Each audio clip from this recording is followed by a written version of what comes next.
నమస్కారం. నేను డాక్టర్ ఎర్రా Rajesh, children's surgeon, ఎర్రా super speciality hospital, Guntur. మూడో ఎమర్జెన్సీ ప్రాబ్లం పిల్లల్లో మనం కామన్ చూసేది టార్షన్ టెస్టిస్, అంటే బీజాలు మెలికి పడిపోవటం. ఇది నార్మల్గా రెండు బీజాలు ఉంటాయి, బీజాల సంచుల్లో ఉంటాయి.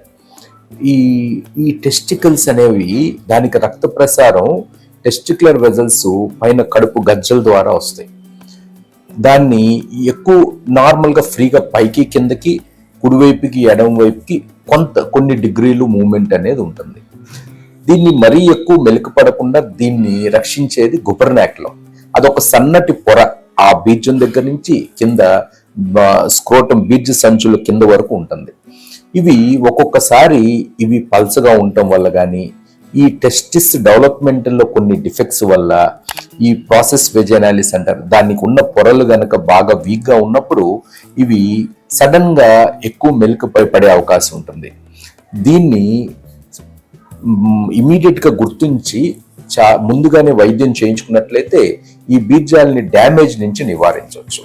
అయితే ఎలా గుర్తించాలి ఈ సమస్యలంటే, ఈ పిల్లలు సడన్గా బీజం దగ్గర వాపు, నొప్పి మరియు ఈ పిల్లలకి వాంతులు అవుతాయి.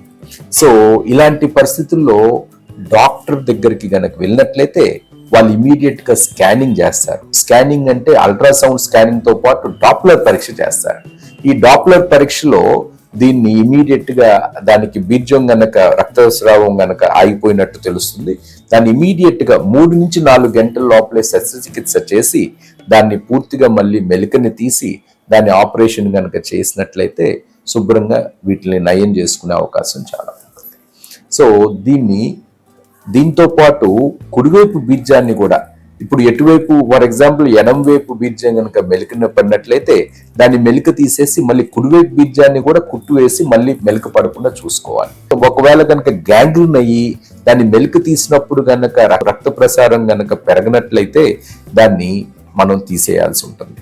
దాన్ని ఆర్కిడెక్టమీ అంటారు. ఆ ఆపోజిట్ సైడ్ టెస్టిస్ ని ఆర్కిడోపెక్సీ, అంటే మెలిక పడకుండా చూసేదాన్ని ఆర్కిడోపెక్సీ అంటారు. ఇవి కనుక చేసినట్లయితే ఈ పిల్లలకి రేపు ఫ్యూచర్లో హార్మోన్ ప్రాబ్లమ్స్ కానీ, పిల్లలు పుట్టడానికి ఎటువంటి ఇబ్బంది లేకుండా అందరు పిల్లలకి మళ్ళీ హ్యాపీగా జీవించడానికి అవకాశం ఉంది.